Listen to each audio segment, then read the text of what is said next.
Hello बंधुসকল नमस्कार। आमार फाले काल बहागिए भीषण बेया रूप धारण करिছে।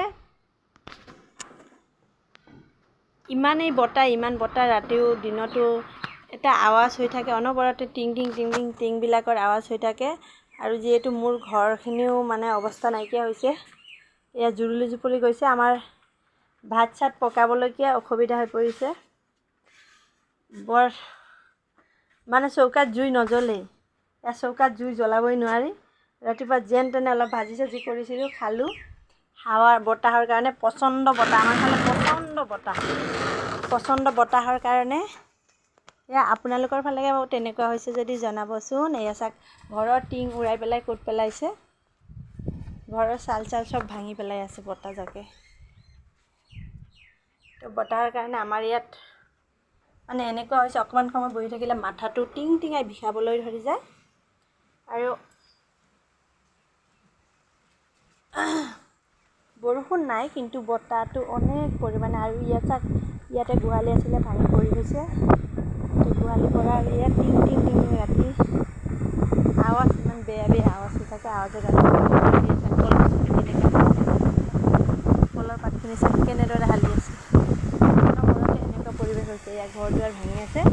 কালি বতাহত এনেকৈ টিং উৰাই লৈ গ'ল গোহালি ছোৱালী টিং টিং উৰাই লৈ গৈছে।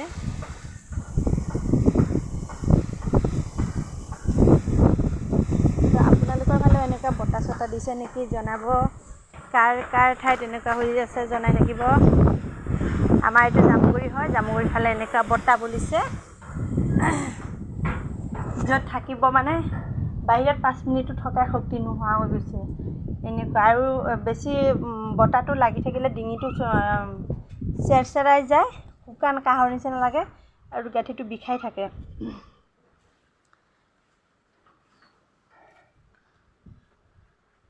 বতাহটো কেতিয়া বন্ধ হ'ব মানে যি হওক মিডিয়াম হ'ব লাগে। বতাহটোৰ পৰিমাণ ইমানেই বেছি জোৰ গতিত গৈছে যে মানে গছ চছখিনি ভাঙি যাব নেকি আৰু ক'ৰবাত ওলাবই নোৱাৰি। কালি সন্ধিয়া এনেকৈ টিং চিং চব উৰাই দিছে পেলাই দিছে।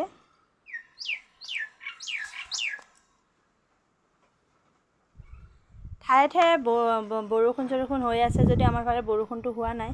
কিন্তু বৰষুণ এটা হ'ব লাগিছিলে। হোৱা হ'লে ভাল আছিলে। আৰু মোৰ ভিডিঅ'খিনি কেনেকুৱা লাগে জনাব। আপোনালোকেও যোনে ছাবস্ক্ৰাইব কৰে মোক জনাই দিব। ময়ো তেওঁলোকক পাৰে মানে লাইক এণ্ড ছাবস্ক্ৰাইব কৰি দি তেওঁলোককো অলপ আগুৱাই দিম আৰু মোকো অকণ আগুৱাই দিব। এনেকৈ মিলাপ্ৰীতিৰ মাজত আমি আগুৱাই গ'লে আমি নিশ্চয় সাফল্য হ'ব পাৰিম নহয় জানো। তো বন্ধুসকল ভিডিঅ'বিলাক বনাবই তেনেকৈও নোৱাৰোঁ আৰু মাজে ভিডিঅ'বিলাক দিলে আজিকালি মানে কি হৈছে মোবাইলটো অকণমান সময় চালে চকুৰে মানে নিজাকৈ পানী ওলাই আহে। তো যাৰ কাৰণে মই মোবাইলটোৰ পৰা অলপ বিৰত থাকোঁ। চকুকেইটাৰ কাৰণে চকুকেইটা বৰ প্ৰব্লেম দিছে।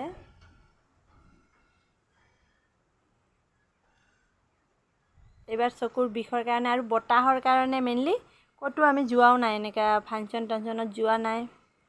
তো ফাংচনত গ'লে নিশ্চয় বিহুৰ ভিডিঅ'বিলাক দিম। আৰু ইলেকশ্যন কৰি আমাৰ ইয়াত মানে তেনেকৈ ইমান ফাংচন হোৱাও নাই। ফাংচনত বতাহ যদি নাথাকে তো ফাংচনবিলাকত যাম। সকলোলৈকে বৈশাগু এণ্ড বহাগ বিহুৰ উলগ যাপন কৰিছোঁ। কপৌ ফুলবোৰ এতিয়া মৰহিবলৈ লৈছে। এজাৰ ফুলবিলাক ফুলিবলৈ লৈছে। মানে বিহুক আমি এতিয়া বিদায় দিবৰ দিন আহি গৈছে। বিহুক কপৌ ফুল ফুলা গম পালে কুলি কেতেকীৰ বিননিত আমি গম পাওঁ যে বহাগ আহিছে মানে নতুন বছৰ সোমাইছে। কিন্তু যেতিয়া যাবলগীয়া হয় নতুনক পুৰণাক বিদায় দি নতুনক আদৰা সময়খিনি ভালেই থাকে। কিন্তু যেতিয়া বহাগ মাহটো মানে বিহুখিনি গুচি যায় বুলি কয় তেতিয়া মনত অকণ হ'লেও দুখটো লাগে। তো উপায় নাই কিন্তু ভগৱান হে ভগৱান বতাহটো অকণ কমাই দিয়া। প্ৰাৰ্থনা কৰিছোঁ আৰু একো কৰা নাই কাৰণ বতাহৰ কাৰণে ওলাব নোৱাৰা হৈছোঁ ঘৰৰ পৰা।